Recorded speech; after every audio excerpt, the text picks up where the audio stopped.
Good morning and welcome to the Strathmore Vintage Vehicle Club meet here at Glamis Castle.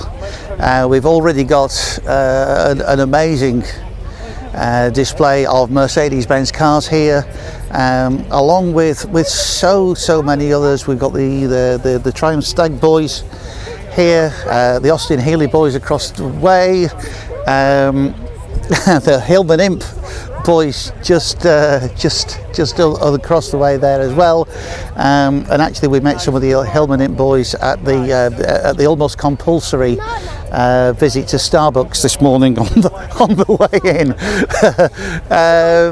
It's such a big show this, you really need 2 days to see around it, so we'll see what we can find here on our Mercedes-Benz Day Out, and hopefully we'll give you a little taster of one of these wonderful days out at one of our car shows here in Scotland.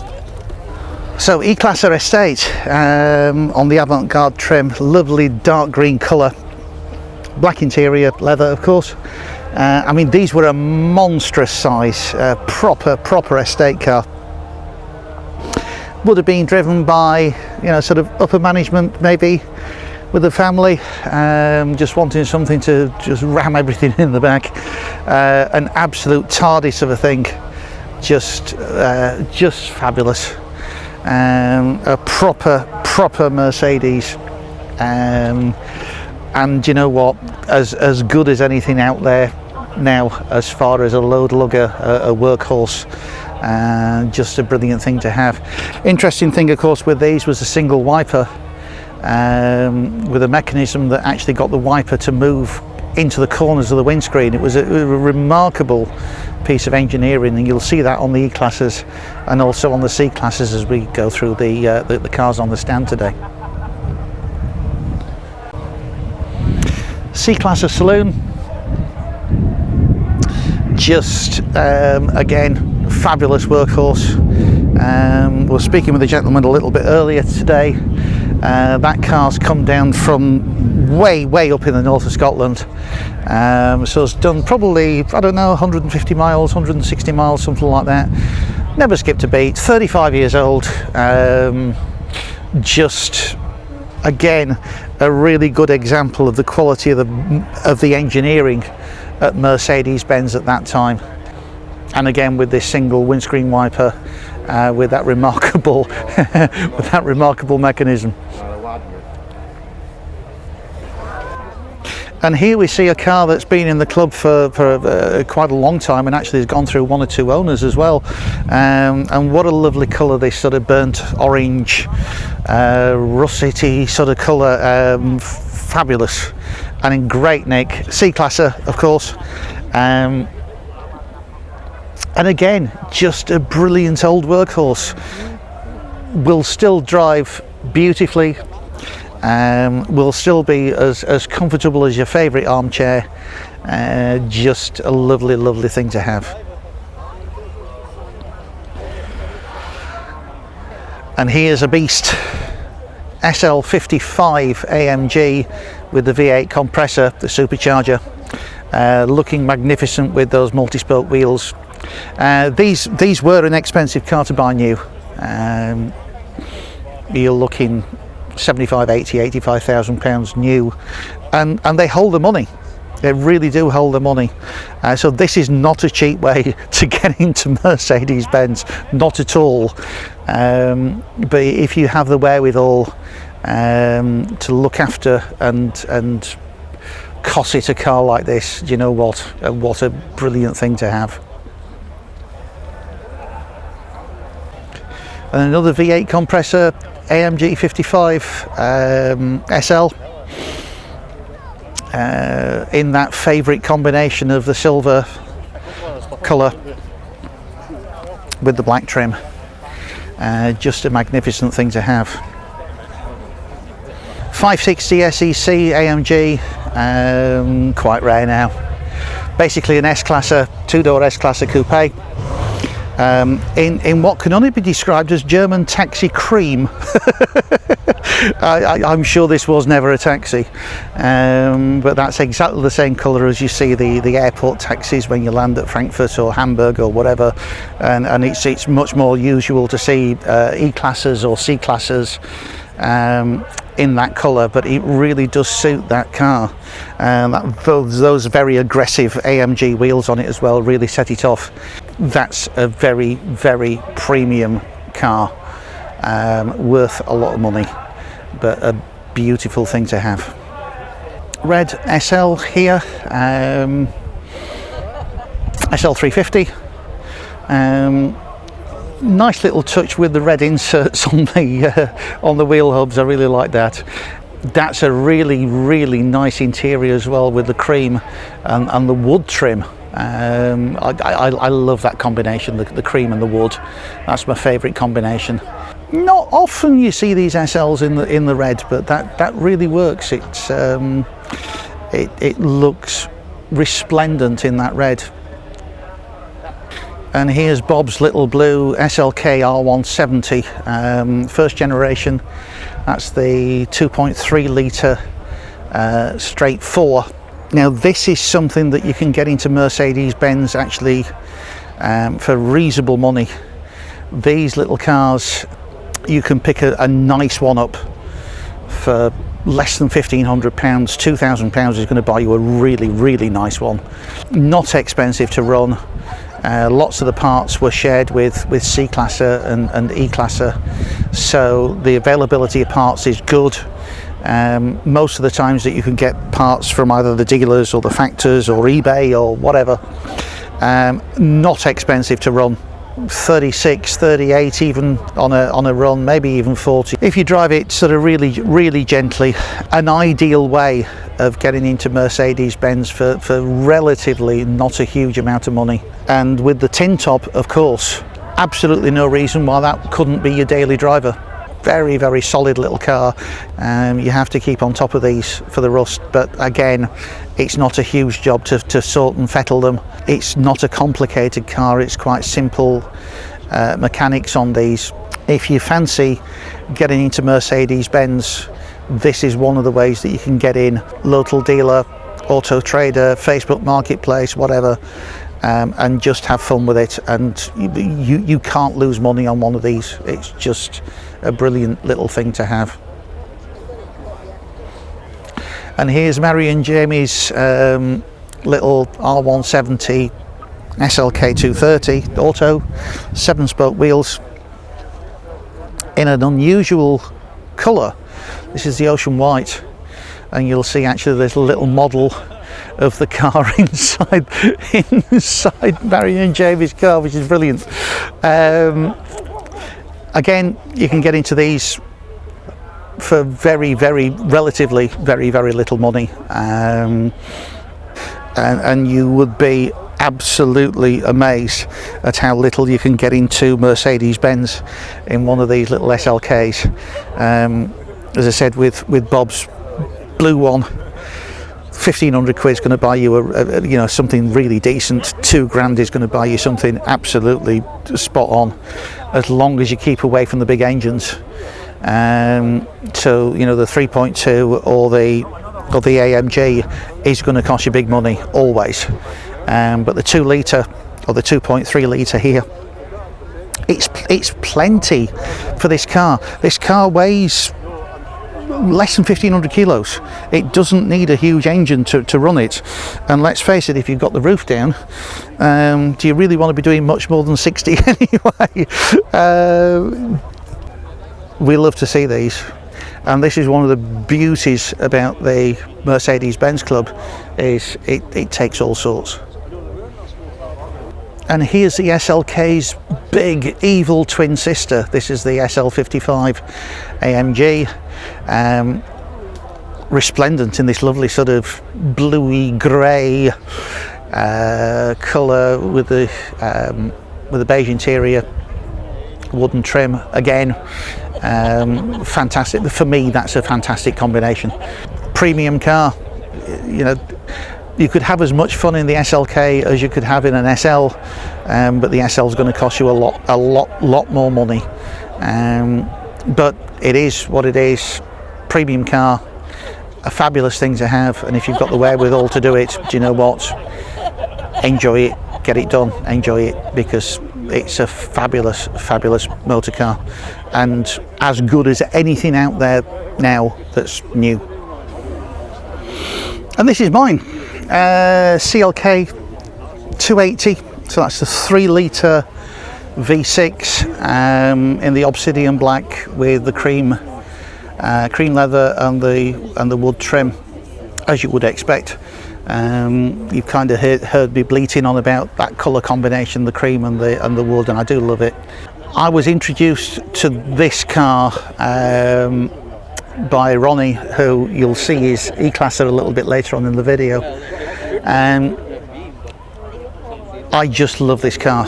It's 18 years old now, and again, this is not a huge amount of money to get into Mercedes-Benz with one of these.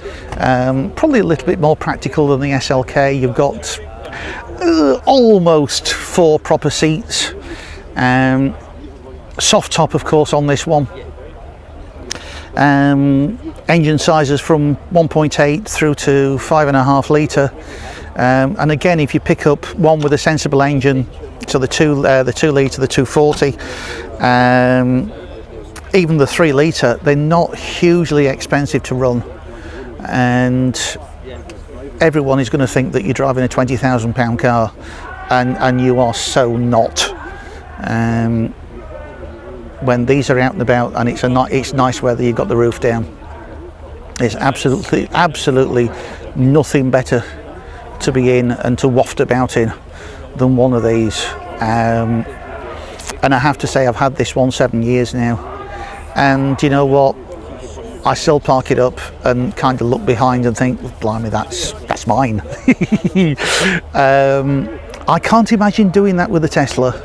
As much as we're getting encouraged to go electric and all of that, it's going to take a lot to get me to stop burning the dinosaur juice. And the really nice thing with this is it actually doesn't burn that much dinosaur juice. Even on a run 32, 34 maybe, if you're very gentle. If you drive it like a loony, it's going to drink it like Oliver Reed at a wedding reception. But not too expensive to run parts wise. A lot of that came out the C-Classer and E-Classer parts bin. So we're not in SL territory as far as running costs is concerned. A little bit more than the SLK, but certainly no more than you would expect to run a BMW or a VW, an Audi maybe of a similar age. Here's Ronnie's E-Classer 350 convertible. Little story with this one, that essentially this is a CLK Mark III. This was the replacement for CLK. Ronnie's got it here in the obsidian black and the beige, the cream leather interior. Lovely combination. Magnificent thing, brilliant thing to have. Ronnie's old CLK was the inspiration for me to get mine, but this is a worthy replacement for the beloved CLK. And here's an older model SL, resplendent in this light sage green maybe. Just a really comfortable thing to have. Again, as with previous SLs that we've spoken about, this is a premium car. A really lovely thing to have, but not the cheapest way of getting into Mercedes-Benz. But again, if you have the passion and the wherewithal, that's a fabulous thing to have. Here's an SL400, and what a magnificent colour. Isn't that lovely? What a thing. Great colour combination with the deep burgundy red. and the black interior. SL400. At one point, that would have meant 4 litre, the same as my CLK would have meant 280, would have meant 2.8. These numbers now are basically meaningless. This SL400 actually is a 3 litre, and there seems to be something very strange going on in Mercedes-Benz marketing department with these figures. But however, that doesn't detract from, one, from the car, and two, from the fact that will be just such a lovely thing to have. And the 3 litre in the SL is a sensible size, and I know that, you know, lots will look at the AMG 55 and drool with anticipation, but there'll be plenty of power in that 3 litre. I mean, you're going to be over 300 horse, which is plenty for that size of car, and just magnificent. I mean, those 7-spoke wheels really set it off, and I do love the colour. I think that's absolutely awesome.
Well, that's us coming towards the day's end here at Glamis Castle. Another brilliant Mercedes-Benz day out in amongst the good people of the Mercedes-Benz Club, and to enjoy sort of everything else that's going on. This show really is one of those shows that you could do with 2 days to see everything. It's been a really busy day on the stand, so we've not seen a huge amount to wander around and have a look at everything, but so much to see here. And this is one of the brilliant things, that regardless of whether you're a Mercedes-Benz owner or an Austin Allegro owner, Hillman Imp, Lotus, doesn't matter. We've had Volvos here, we've had British Leyland cars, there's been a fantastic exhibit of MG cars as well. And regardless of whether you want to spend £1,000 on something that's going to make people smile, or £1,000,000 on something that's going to make you smile, do you know what? In the end, no one cares. It's one of these things where it is a shared interest, and that's what it's all about. In 30 years' time, will we see thousands of people like we have today walking around looking at a field of Teslas? I don't know. But it's just a brilliant day out for all of you who are interested in cars, or who just want to reminisce. So many times you'll see a car that maybe you've not seen for a long time. Maybe it's a car that you had when you were a kid, or your parents had, or whatever, and it's just that opportunity to see something that makes you smile. We have shows coming up throughout the mid and late summer, actually into the autumn as well, so there'll be another video along very soon. But again, we hope you've enjoyed your day out with us on the Mercedes-Benz Day Out. Take care, enjoy your driving, and we'll see you soon.